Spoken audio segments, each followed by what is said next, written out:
And this is something that is it's actually really funny that you didn't reach out to me through this initiative. But about 2 years ago, I decided that I was going to reach out to every PFLAG chapter that I could find an email for to see who might be interested in having me come and do an event for their chapter. And I was expecting to hear back from maybe 10, maybe 15. And instead, I heard back from over 100 and decided to set out on a quest to do a free speaking event for every single PFLAG chapter in the country. This is number 84 for me. I love PFLAG. I am on the board of PFLAG Greater St. Louis. I'm our advocacy chair. I do a lot of work with PFLAG National. I am just so excited to be here, joining all sorts of PFLAG chapters all around the country. So this really, it just makes me so happy to get to spend time with PFLAG families, wherever you all are on your journeys. You're all in such different places, but you all come here because you want to learn to do even better for your kids, for yourselves, your partners, and your loved ones. It is so beautiful and so heartwarming. So as Isabel said, I'm Ben Greene. I use he, him pronouns. I am a transgender man. I am originally from small town Connecticut. I came out in a town with one stoplight, one store, and no other trans people. I moved to Boston for college, and then I moved to St. Louis, Missouri in 2020 with my wife when she started medical school. It has been a very interesting journey, and we definitely can talk more about that later as well. But I would love to talk with you all about this book and about what it means to have a joy-centered approach. And I'll make sure that I make plenty of time for Q&A because I really want to talk about what is most pressing and interesting to you all. But to start, one of the questions that I love to answer is, why did I write this book? I'm a trans person. I don't have kids. I don't have a trans child because I was a trans child. When I came out, transgender was not a word that anybody around me was using.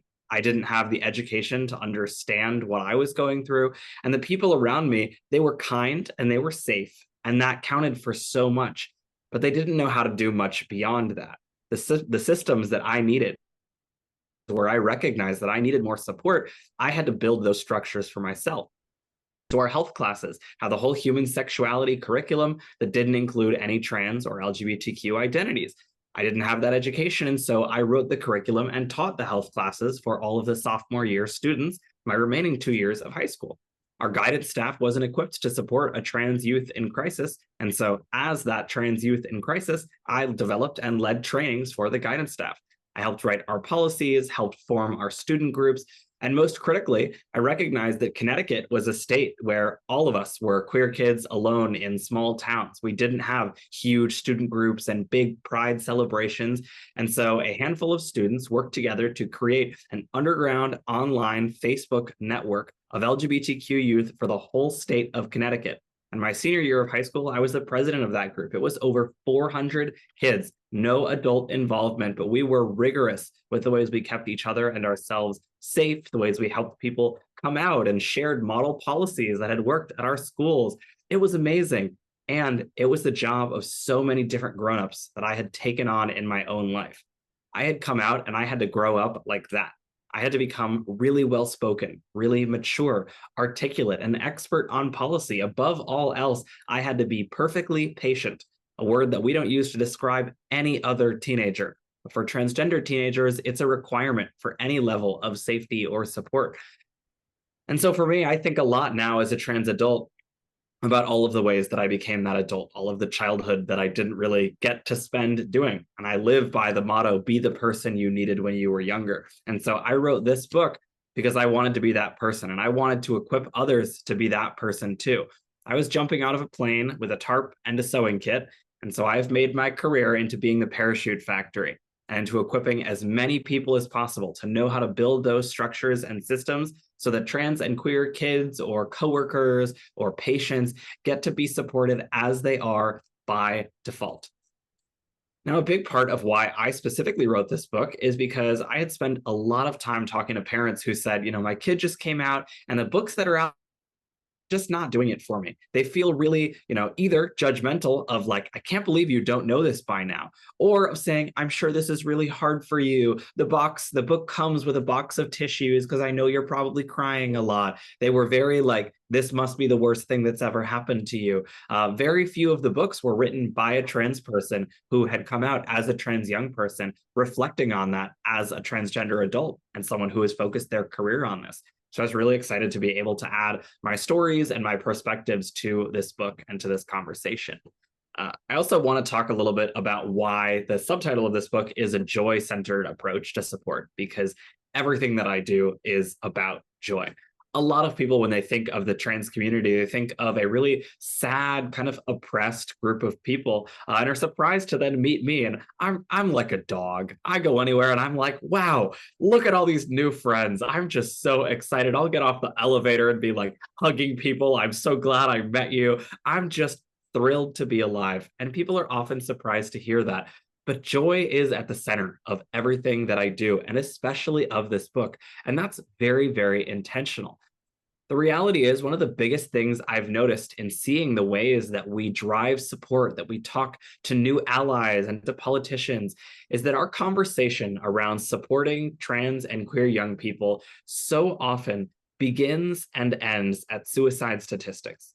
Mental health, anxiety, depression, we have a crystal clear picture of what we're running away from. We know exactly what we want to avoid. We're moving away from dysphoria. We're moving away from mental health struggles.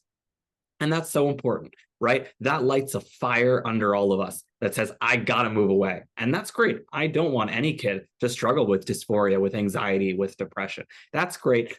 But that means that when somebody brings up, the idea that someone might regret it, when somebody brings up, are you sure that this is the right thing for them? That's terrifying, because all we know is what we're running away from. It makes it exhausting, makes it hard to persist in that running journey, and it makes it really scary when someone brings up the idea of regret. I center joy because regret is something that we deal with all the time in our lives. So one of the things you'll hear me talk a lot about is medical education, because my wife is a medical student and I'm obsessed with her, as anyone with a wife should be. And so when somebody that we love says, I want to go to medical school, the first thing we say is probably, wow, that's amazing. You are so smart. I know that's going to be a lot of work, but I know that you can handle it. That is really cool. I'm sure you're going to make a huge difference as a doctor one day. We don't often bring up that the average medical student graduates with $250,000 of student loan debt. We don't bring up that last year, only 52% of physicians said they would choose to become doctors again. We don't bring up that regret, and that's not as present for us because we understand what someone stands to gain. And so the regret feels worth it. We know what we are building, the opportunity for a meaningful career, for a well-paying salary, for work that feels impactful. There are so many regrets that we risk all the time. Most people don't use their college major. I majored in computer science. There's no coding in here. To take that risk, knowing that I would change my major quite a few times throughout my journey in college, but I went to college anyways because I understood what I stood to gain. 35% of first marriages end in divorce. People get in car accidents all the time. Regret is something that we stomach every day when we understand what we're building, what we're moving towards. So when we talk about trans and queer youth and their lives and their futures, it's so important to me to center joy, not just as a coping mechanism, not just as a distraction, but as our focus. We are so much more energized and motivated and effective as allies and support systems when we're putting our energy towards, what am I building? What am I dreaming of for you? What are we moving towards? Building together as a family? What am I building for you? We hear the handful of really sad trans stories on the TV and on news and social media, but there are millions of transgender adults who are pilots, who are astronauts. I have trans friends working at NASA, trans friends who just received their pilot's license, and I have trans friends who are living totally mundane lives. They work at Trader Joe's, they work at Starbucks, and they are loved, and they have a dog, and they have a safe place to live and a community around them. There are millions of us with amazing lives out there, with kids, with grandkids, with families. So important for us to keep that in the center of our minds of what we are building, what we are moving towards. That's what a joy-centered approach means. It also means to me that the reminder, that being trans isn't a problem to be solved. It isn't a list of 100 things. This book doesn't just say, okay, my child is trans. Here are the 100 problems that will come up. Here are the solutions for them. Good luck with all of these bad things that are now going to happen. It's, hey, there are problems that might come up, and there are good things about being trans too. There are moments that are going to be fun and enjoyable and funny and creative. This is a journey with ups and downs, and reminding people that it's not just a problem to be solved or a series of issues that'll come up is so important throughout this book as well. So I filled the book with these joy exercises where there were moments where I knew that people got really stuck down in the heaviness and in the focus on what we're losing. And then I put in a joy exercise to say, here's a moment to add some fun, to add some levity or some laughter or just some joy to this situation. As a great example, family photos. A lot of people call me and say, Ben, my kid transitioned. I'm fully supportive. I get it. Do I have to take down all the pictures in my house? That's really sad because I don't want them to not feel like who they are, but now I have no pictures in my house. And so I have in the book ways to talk about that, conversation strategies, because I'm not going to say you should take down all the pictures. My most recurring piece of advice is I don't know what your kid needs, but they do. So I have conversation strategies for how to talk about which pictures to take down. And then I have a joy exercise that says, remember, this isn't just about what we're losing, what pictures we're taking down. It's also about getting all dressed up and going to do a new family photo shoot. Become tourists in your hometown. You don't have to go to a tropical beach. You can go to a really nice rose bush in a Home Depot parking lot. It can be anywhere. Find opportunities to take nice pictures where everybody in your family feels seen to hang up around your house. That can be a fun way to remind yourself it's not just about what I'm losing. It's about what I'm gaining, what I'm finding and building. So joy is in everything. That doesn't mean sticking our heads in the sand. I live in Missouri. I promise I know that it is not all sunshine and rainbows. And that joy center is really going to help us build that strong resilience to many of the challenges that the world is going to throw at us for our identities, whether we like it or not. Being able to ground ourselves in joy and in forward movement makes it a lot easier to weather the storms that the world throws our way.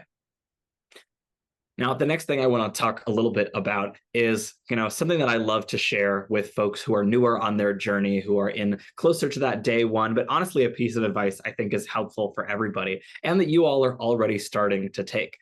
A lot of people, I am their first call when their kid comes out as trans. I picked the specific title, My Child is Trans, Now What? After the 12th time I got that as an email in my inbox, specifically that as a subject line. And I said, all right, this is a sign. This is what the people want to know. And one of the biggest things I tell people is that in English, we have this turn of phrase of describing something as a roller coaster of emotions. And I think that metaphor actually works really nicely here, but I like to go a whole lot deeper on that. Roller coasters as a concept are kind of wacky. And the first person to go on a roller coaster probably thought they were going to die. And maybe they did, because again, I don't know how we came up with roller coasters as a good idea. Just how fast can you fling yourself around? They're meant to be scary. They're meant to have those moments with a big drop and anticipation and fear and moments where you feel like you're just barely hanging on. But there's a reason that we all go on roller coasters and feel normal about that. There's quite a few reasons. The first is because we know that Joe Schmo didn't design the roller coaster for fun. We know it was designed by a series of experts with decades of experience building the most safe, the most fun roller coasters imaginable. We also know that we've got huge safety restraints holding us down so we can't go more than an inch to either side anyways. And the biggest reason we feel safe getting on a roller coaster is because you look at the other side and you see a stream of people getting off the ride, smiling, laughing, holding hands. Maybe they threw up a little bit, but overall, they still had a good time. The reason we feel safe is because we know that we are not the first ones and we will not be the last. That is one of the biggest things I tell parents, families, anybody who is new on this journey. It can be so easy for your child transitioning to pull you into a place of isolation, to feel like I have to start over with everyone that I know. How do I figure out who around me is safe? Who around me will support me, will support my child? This feels so polar. It's so easy to isolate ourselves and to feel like I'm the first one. I have to start from the ground up. I have to be the one to figure out, what does it mean to medically transition? How do I get my kid's name changed if they want to change that for their legal documents? I have to build my resources from the ground up. But I promise you aren't the first one. The fact that this group exists is so well attended, and there are first timers and long timers and people who are coming back after a while and recordings. This is how I know. I can promise you that you're not the first ones. So don't try to do it alone. Find the other people who are in the cart with you. Find the people who have gotten off the ride before you. Find the people who are getting on after you. But make sure we have that community, that we're aware of what those resources are, built by those professionals who have spent years making sure that a safe, a joyful transition in our local community is something that everyone has access to. Finding that community and those resources is so crucial. And the biggest reminder of a roller coaster is don't forget to have fun. Don't forget to pause and say, I'm having a really good time picking out new haircuts for my kid. Let's really enjoy the process of picking a new name or even finding opportunities to practice pronouns in a way that might be silly, like getting a spray bottle and you can give me a squirt every time I use the wrong pronouns. Finding ways to not forget to have fun is so important, especially if our trans kids are kids. A trans kid isn't just a short adult, they're also a child. We want to let them have a childhood and be silly and be playful. And so finding those moments where we can say, let's play, let's have fun and enjoy is so, so critical. Now, I want to shift gears and talk about some stuff that's a little more serious, because a lot of people, have this sense of like, okay, Ben, it really sounds like you're painting a very sunshine and rainbows picture, but there is a lot of hate out there. And people ask me often, you're a public speaker, you live in Missouri, how do you deal with all of the hate that you must get for the work that you do? I got to tell you all, when I first got into public speaking, I was braced for hate. Especially, I got into public speaking around the same time as I moved to Missouri. So I was ready to go back into the closet, and I had prepared a Word document of, 100 things that I thought people would say to heckle me in my speeches or walking out down my sidewalk. And then I wrote out all of my responses to those things, the studies I would quote and the things that I would say. And I was all ready. And I think I've used that document maybe twice. Towns to steel mills 4 hours outside of the nearest city to grandparents groups. I've gone so many places. I went to a nunnery a couple weeks ago, places where I expect to find some level of hate and resistance. And everywhere I go expecting to find hate, I find confusion, fear, curiosity, shame, a lot of big emotions, but rarely is it actually hate. So I want to talk about how I get through to people who might not agree, because it can be easy to say, I know what hate looks like. I know what hate feels like. Let's say I have a lineup of 100 people who say, I'm not using they, them pronouns.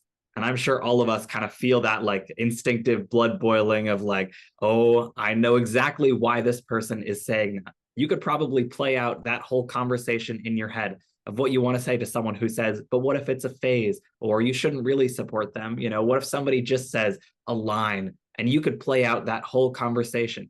It could be so easy to paint a group of 100 people who say, I'm not using they, them pronouns, and say, what a group of hateful bigots I have standing in front of me. But if you went down the line and asked each person, why not? You'll probably get 100 different answers. Maybe it's, I don't understand the grammar. Maybe it's, I'm just embarrassed. I feel like no matter how hard I try, I'm going to keep getting it wrong. Maybe it's shame. A lot of people say, if that's what makes somebody non-binary, I don't understand, because then I should have transitioned 30 years ago. There's a lot of personal shame that people feel when somebody comes out as well. So many big emotions. And when I think about allyship, I'm a big metaphor guy. If you haven't picked up on that by now, I think this is like my fourth metaphor in this conversation. I love metaphors. I think of allyship as a party that I am hosting at my house. So I've invited all of my friends. We're 2 hours into the party. It's great. But my friend John was supposed to bring chips, and he's still not here.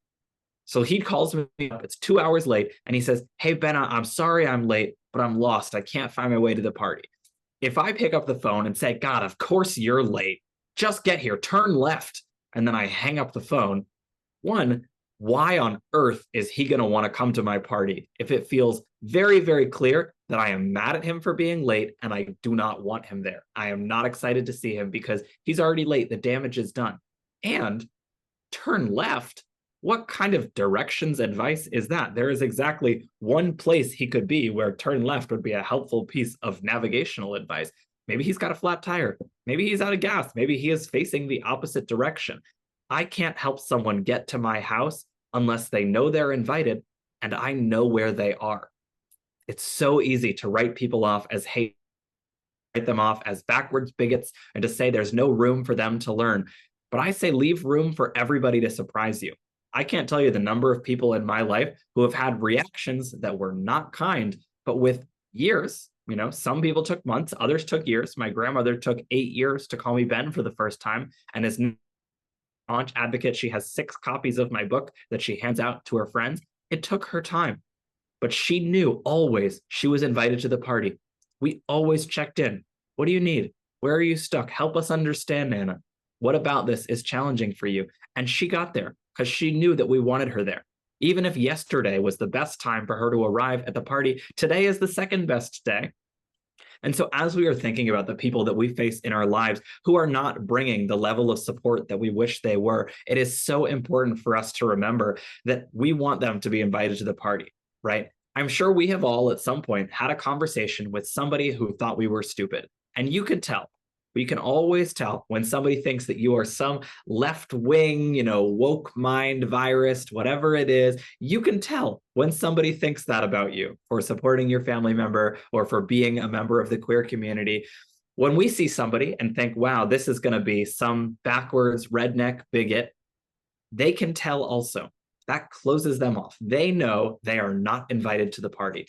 So trying the best to act not necessarily as saying, okay, maybe you have something to teach me. Maybe I was wrong about this whole trans right thing, but to act as an anthropologist, to say, I am curious. You are a human being. You are just another person walking through the world, and I'm curious. Where are you stuck? So when somebody says something to me like I'm not using they, them pronouns, or I'm having a really hard time with what if my granddaughter regrets her transition, I ask a lot of questions like, it sounds like that's really scary for you. Tell me more about that. I notice this has been challenging. Can you help me understand what about this you've been getting stuck on? Another big question is, what's the worst case scenario here? That can be a very revealing question. Just asking those questions, letting the other person know that you care what they have to say. It doesn't mean that you have to agree with what they have to say, but that you care, that you are genuinely curious about where they're stuck, about why they can't find their way to the allyship party. That's going to be the way that we get people to our house, to that party. Now, there is also a lot of hate out there, and it can be really tiring and exhausting for ourselves and especially for our kids and our young loved ones and family members to constantly have to be hearing about anti-trans bills and about politicians and political figures who are saying really terrifying anti-trans things. And so one of the last things I want to talk about, and this is something I talk about a lot in the book, is how I managed to stay hopeful, because I am one of the most hopeful people you'll ever meet. And again, I live in Missouri that is not born of a place of ignorance. There was a long time where I felt very strongly that everybody was against me, especially in 2020 and 2021. I spent a lot of time on my phone doing what the kids like to call doom scrolling, which is where you just keep scrolling on social media and feeling worse and worse and worse. And then in January of 2023, Missouri proposed our version of the Don't Say Gay bill. And 2023 was the big year of anti-trans politics. It had been building for years, but 2023 was the year we passed 500 bills proposed across the US. And so I said, all right, my advocacy has been in parent groups and in workplaces so far, but it's time for me to testify. Now, our state capital is a 3-hour drive away from any city. And so I said, all right, I'm going to join a carpool group. They schedule all of our hearings with 24 hours of notice at 8 o'clock in the morning because they want to make it as hard as possible for folks to be able to come. It's also typically on a Tuesday or a Thursday. So I joined a carpool group. We met at 4 o'clock in the morning. My carpool was myself, a rabbi, a pastor, and an 11-year-old. Sounds like a setup to a very weird punchline. And we get in the car, we're laughing, we're sharing our favorite songs and jokes and stories, and it was beautiful. We almost managed to forget where we were going. And then we got off our exit and we saw the spires of the Capitol building in the distance and the ice that fell over the car. I will never forget that feeling. And the rabbi turned the music down and he said, okay, who here has been to the Capitol before? And so about half of us raised our hands.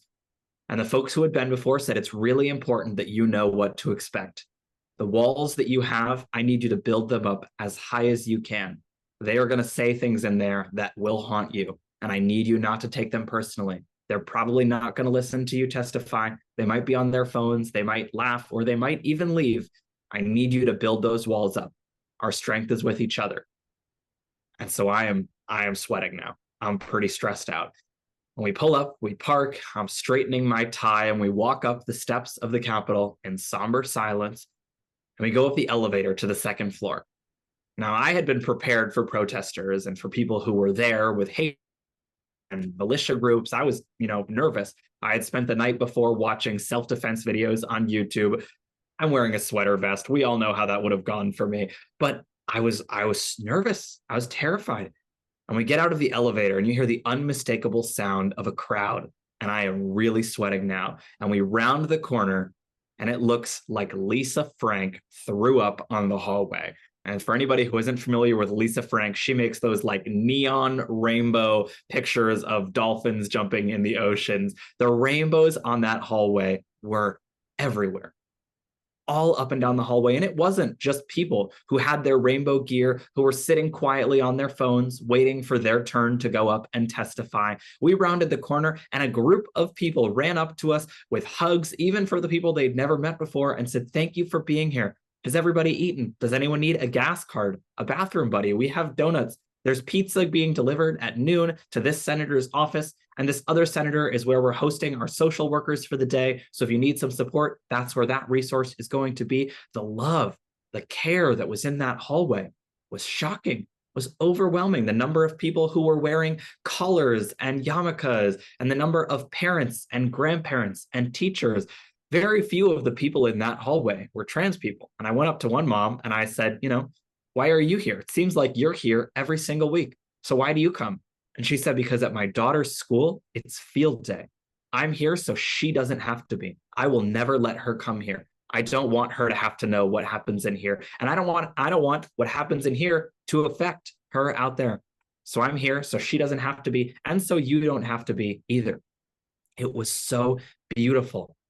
We went in to testify and we packed the hearing room, the overflow to the overflow, and the hallway. We had over 200 people signed up to testify in opposition to our Don't Say Gay bill, and in support, they had 4.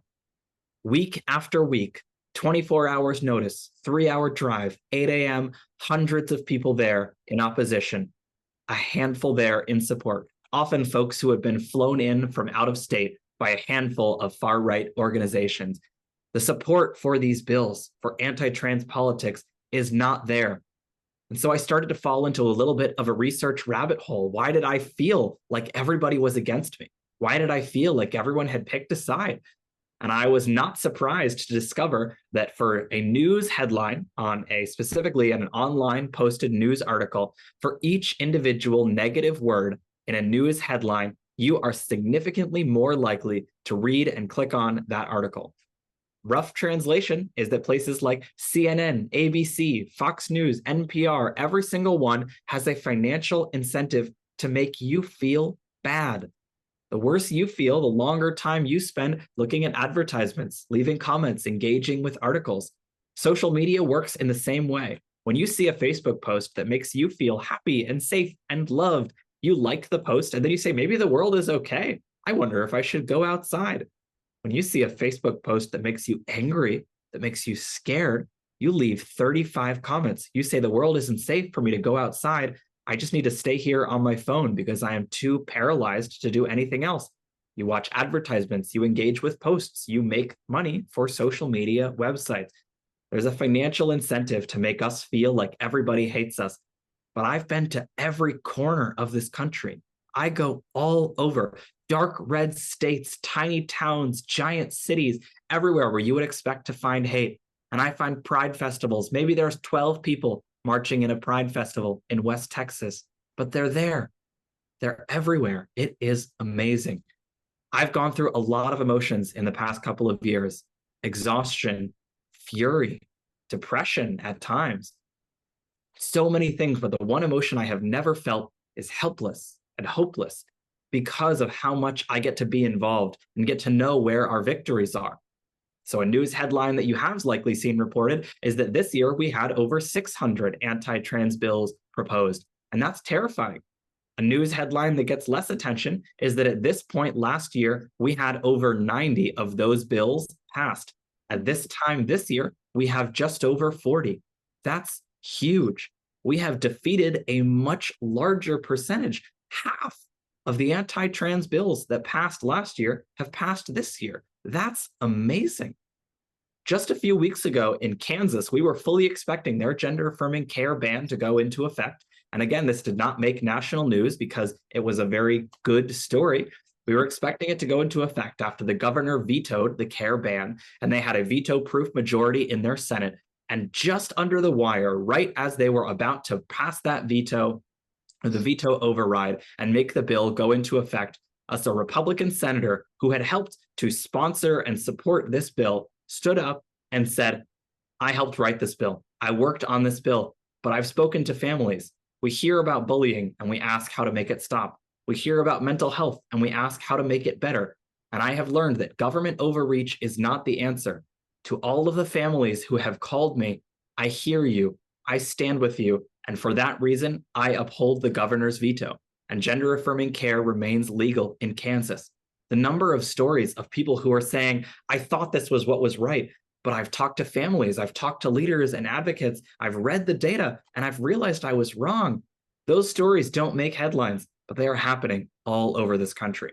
There is so much more hope than it may feel. And the more average people I get to meet, the more I travel around and join PFLAG groups and speak with families and parents, the more I know for a fact that we will be able to build that world and overcome this moment. It is certainly an obstacle. It is a challenging moment. It is not one that we are just going to breeze through easily. But with the number of people who are fighting with everything they have, I know we will be able to make it through this moment. So I'm going to pause now. Those are the couple of topics that I really wanted to bring up. And again, this is all stuff that I talk about in the book, but it's much more interesting when I talk about it than if I just read it to you. And I've been told that I read too fast anyways. But I want to open it up now to any and all questions that you have. The only question I won't answer is the question you don't ask. You can ask about my medical transition, about my marriage, about any specific situations you might find yourself in, or how to respond to a certain kind of pushback, anything that is on your heart or on your mind. I am more than happy to talk about, but I will open the floor to you all. What's on your mind?